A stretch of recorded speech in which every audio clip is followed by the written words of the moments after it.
Hola a todos, ¿cómo están? Sean bienvenidos a un nuevo video en el canal Dinero Fácil. Hoy vamos a estar comparando la crisis actual en el mercado, el desplome que hay comparado con otras crisis del mercado, como pueden ser la crisis financiera del 2008 y otras más. Antes que nada vamos a ponernos en contexto, y esta crisis se está dando principalmente por la incertidumbre sobre la propagación del coronavirus y también una guerra en el precio del petróleo. Los contagios de coronavirus no son de menos. Recuerden hace unos días que mirábamos los casos activos y apenas estaban en 48.000. Estoy hablando de hace solamente una semana y media. Ahora son 113.500. El porcentaje de muertos estaba en algo así como el 6-7% y ahora está en 9%.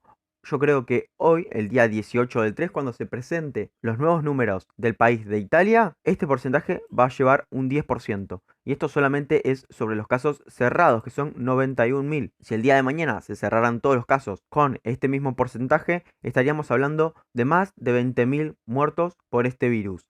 No es un caso menor, el día de ayer hubo aproximadamente unos 900 muertos. Si esta cifra se mantuviera todos los días durante un año, habría más de 330.000 muertos por este nuevo virus. Y eso que todavía estamos en una etapa temprana de contagio y los países están haciendo muchísimo para contenerlo. Entonces, es para tener en cuenta la evolución del coronavirus y cómo va a impactar esto en el mercado, porque el mercado sufre si no hay movimiento económico. Entonces, vamos a ver el gráfico de cómo está en la actualidad. Vamos a sacar estas medias móviles. Estamos viendo unas cosas, pero vemos que la caída empezó el 20 de febrero, hizo un pequeño rebote el 27 de febrero, una semana después, y luego continuó la caída. Luego hace otra vez rebotes, cada vez un poco más largos, pero sigue cayendo, para luego testear esta línea de los 2500, que es la verdad que una línea psicológica bastante fuerte. Veníamos de una tendencia alcista bastante fuerte. Desde finales del año pasado, la bolsa había subido un 43%. Estamos viendo el Standard & Poor's 500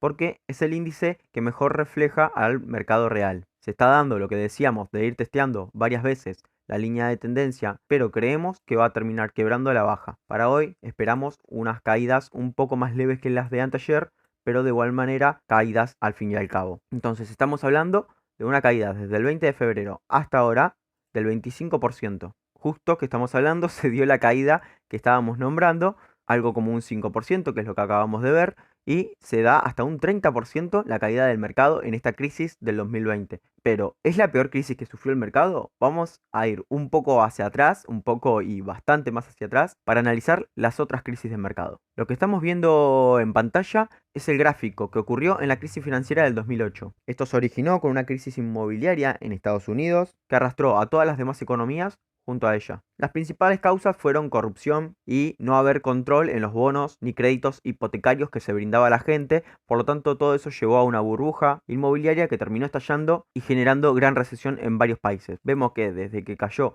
hasta que terminó el mercado de procesar esta tendencia, cayó más de 44% el gráfico del S&P. Entonces, si lo comparamos con la caída que hay en la actualidad, todavía faltaría bajar. Está bien, estos son solamente un mes. Mientras tanto, esto fue 160 días. Pero si miramos el gráfico más corto, esta fue una caída en 11 días del 25%. Fue mucho más fuerte. También venía sumado a que anteriormente la bolsa ya venía bajando. Luego, desde el año 96 hasta el año 2000, podemos ver una subida del mercado muy, pero muy alta. Esto se dio a muchas empresas tecnológicas que se ponían también .com en el nombre porque eran prácticamente gloriosas para los inversores. El techo era infinito y no paraban de subir. Esto simplemente generó especulación. Empresas que prácticamente no tenían un desarrollo, no eran solventes, valían miles de dólares. Al explotar esta burbuja tecnológica se generó una caída muy pero muy fuerte, como podemos ver que inicia acá, y la verdad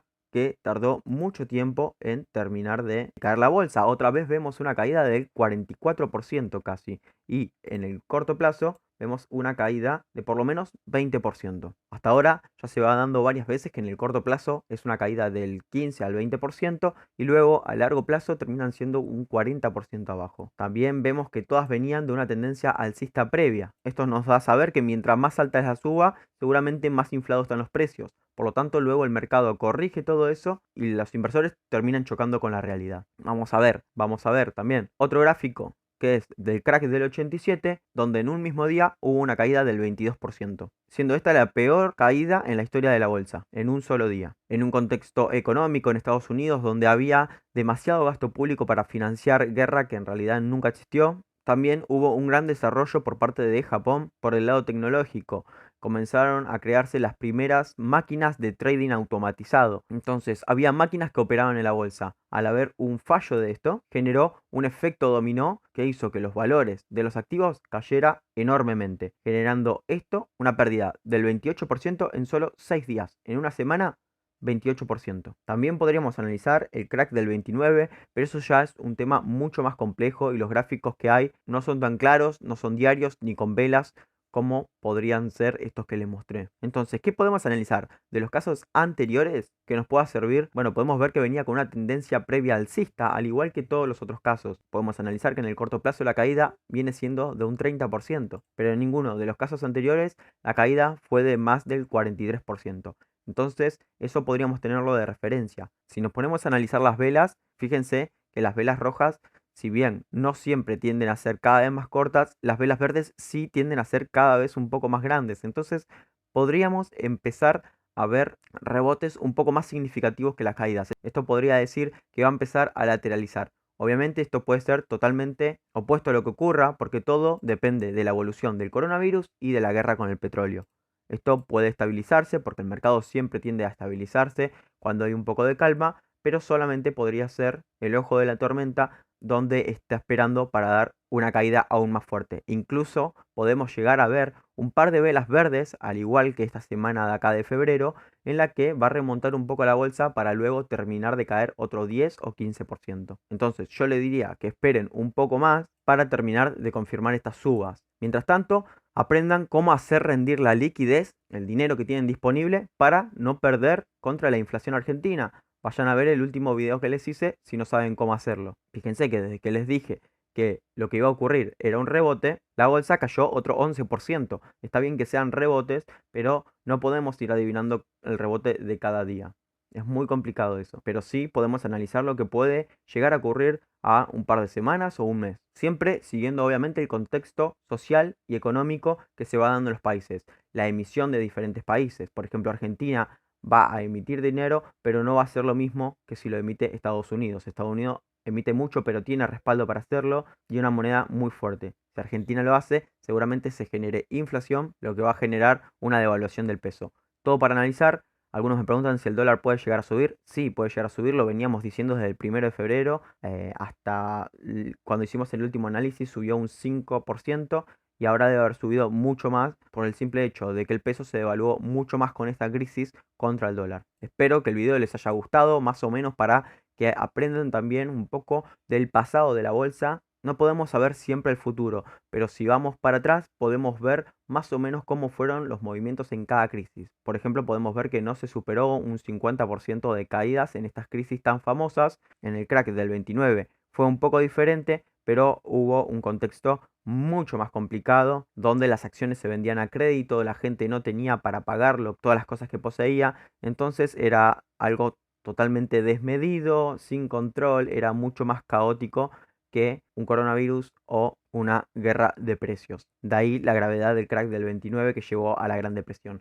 Espero que el video les haya gustado, si es así por favor me dejan un me gusta o un comentario, suscríbanse al canal si todavía no están suscritos, somos 39.000 y quiero llegar a 40.000. Si conoces a alguien que le sirva este video, al lado del me gusta y no me gusta tenés un botón para compartirlo en cualquier red social y nada, suscríbete y espero que tengas un excelente día. Hasta luego.